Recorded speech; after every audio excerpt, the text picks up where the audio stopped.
माँ की परछाई। पेइंग गेस्ट हाउस की मालकिन मालती ने जैसे ही देखा कि दिवाली की रात अमृता के कमरे में बत्ती जल रही है, वह चौंक उठी। बाकी सब लड़कियां अपने घर चली गई थी, लेकिन अमृता, वे धीरे धीरे उसके कमरे में पहुंची और स्नेह से बोली, अरे अमृता, सब लड़कियां दिवाली मनाने घर चली गई है, तुम क्यों नहीं गई? तुम्हारे ऑफिस में भी तो छुट्टी होगी। अमृता ने जबरन मुस्कान ओढ़ते हुए जवाब दिया, नहीं आंटी, बस मन नहीं था जाने का। कोई खास बात नहीं, मैस बंद हो गया है तो बाहर खा लूंगी, चिंता मत कीजिए। लेकिन चेहरे की उदासी, आंखों की चुप्पी और आवाज की कंपी सब कुछ कह चुकी थी। मालती ने उसके पास बैठकर उसकी पीठ पर हाथ रखा। बेटा, हम सब अब एक परिवार की तरह है। तुम्हारे बिना ये घर खाली खाली लगता है। मैं तो अपने लिए खाना बनाऊंगी ही, तुम्हारे लिए भी बना दूंगी। चलो साथ खाएंगे। लेकिन अगर तुम्हारे मन में कोई दर्द है तो मुझसे मत छुपाओ। माँ, समझो मुझे, शायद मैं तुम्हारी कुछ मदद कर सकूं। उस एक छुवन में जो ममता थी, वह बरसों से जमी पीड़ा को तोड़ गई। अमृता की आंखें नम हो गई। गले में कुछ अटका हुआ सा महसूस कर उसने कहा, मेरी माँ मुझे जन्म देते ही चल बसी। मौसी ने पाला, पर कभी मुझे अपना नहीं माना। हर बात पर सुनना पड़ता कि मैं अपशगुन हूँ, जिसने माँ को छीन लिया। पापा मौन रहे। उन्होंने मुझे हॉस्टल में डाल दिया, शायद ताकि मैं मौसी के तानों से दूर रहूं। अब नौकरी है, लेकिन घर नाम की कोई जगह नहीं है जहां लौट सकूं। मालती ने उसे गले लगाते हुए बस इतना कहा, अब ये घर तुम्हारा है और मैं तुम्हारी माँ। अमृता सिसकते हुए सोचने लगी, कभी कोई अनजान इतना अपना भी हो सकता है। 6 महीने पहले की वही शाम याद आ गई, जब वह पहली बार दिल्ली आई थी। अजनबी शहर, अजनबी चेहरे और उसी अजनबीपन में एक आत्मीय आवाज ने कहा था, बेटा, तुम बीमार लग रही हो, पास ही मेरा घर है, चलो तुम्हें तुम्हारी पसंद का खाना बनाकर खिलाती हूँ। उस समय एक अनजान पर यकीन करना कठिन था, लेकिन दुकानदार की सच्ची गवाही और मालती के स्नेह ने उन्हें मजबूर कर दिया। उस दिन की मुलाकात जैसे दोनों के जीवन में एक नई शुरुआत बन गई। अमृता ने ही सुझाव दिया था कि क्यों न ऊपर की मंजिल को लड़कियों के लिए खोला जाए, और देखते ही देखते वह पेइंग गेस्ट हाउस एक घर बन गया, जिसमें 10 लड़कियां थी। हंसी थी, अपनापन था और एक मालती थी जो सबके लिए माँ जैसी थी। मालती का स्नेह बढ़ता नहीं था। हर लड़की की तबीयत, पसंद, तकलीफ का उन्हें ख्याल रहता, पर अमृता को उन्होंने हमेशा एक अलग स्नेह से देखा।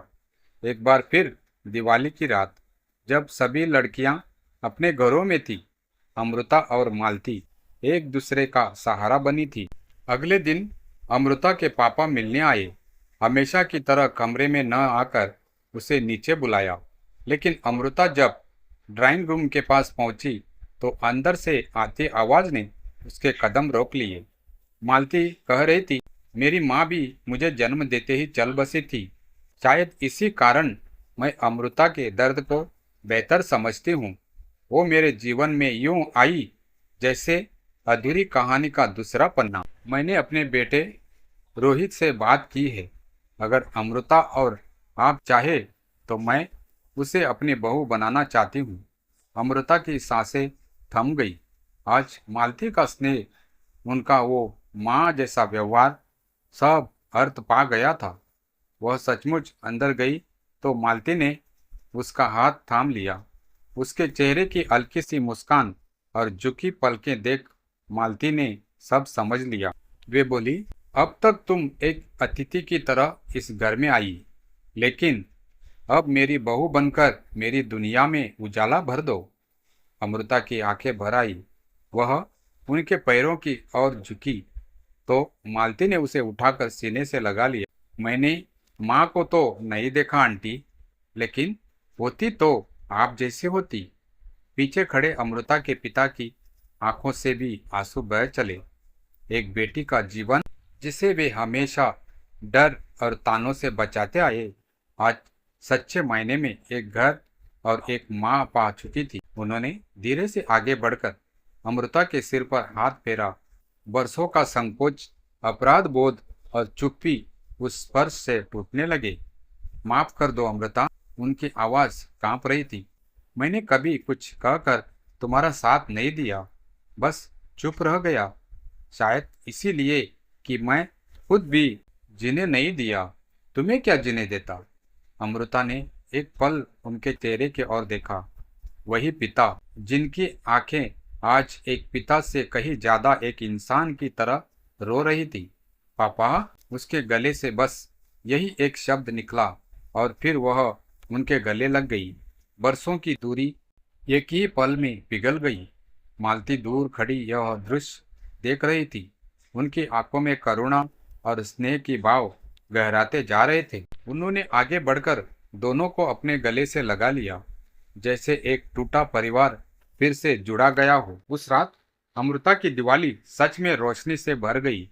पहली बार उसने सजावट के दियों को अपने भीतर जलते महसूस किया। पहली बार उसने मिठाई की मिठास में कड़वाहट नहीं ढूंढी। संध्या होते होते घर में सब लड़कियां लौट आई थी। रंगोली बनी, दीपक सजे और छत पर फुलझड़ियां छूट रही थी। मालती की साड़ी में सुनहरी किनारी चमक रही थी और उनके चेहरे पर वही संतोष था जो सिर्फ एक माँ के दिल में बस सकता है। अमृता आज पहली बार सबसे मिलवाते हुए बोली, ये मेरी माँ है, मालती आंटी नहीं, माँ। हर किसी की आंखें नम थी, लेकिन मुस्कान भी थी, क्योंकि जब कोई बेघर आत्मा घर पा जाती है तो दिवाली के दीप कहीं ज्यादा रोशनी देने लगते हैं। रात के खाने के बाद अमृता छत पर बैठी थी, अकेली नहीं, अब कभी अकेली नहीं। पास ही मालती बैठी थी और दूर से रोहित हाथ में चाय की ट्रे लिए आ रहा था। सब कुछ कितना सहज, कितना अपना लग रहा था। मालती ने उसकी ओर देखते हुए कहा, बेटा, कुछ रिश्ते खून से नहीं, करुणा और अपनत्व से बनते हैं। तू मेरी परछाई बन गई है, मेरी अधूरी माँ की मूरत। अब तुझमें मैं खुद को पूरा देखती हूँ। अमृता ने उसका हाथ थाम लिया, और आपने मेरी जिंदगी को वो छांव दी जो माँ की परछाई में ही मिल सकती है। आकाश में पटाखे फूट रहे थे और नीचे एक आत्मा के भीतर बरसों से सहेजे गए घावों पर प्रेम का उजास उतर रहा था। अब अमृता को रोशनी की जरूरत नहीं थी, क्योंकि वह खुद किसी की दिवाली बन चुकी थी।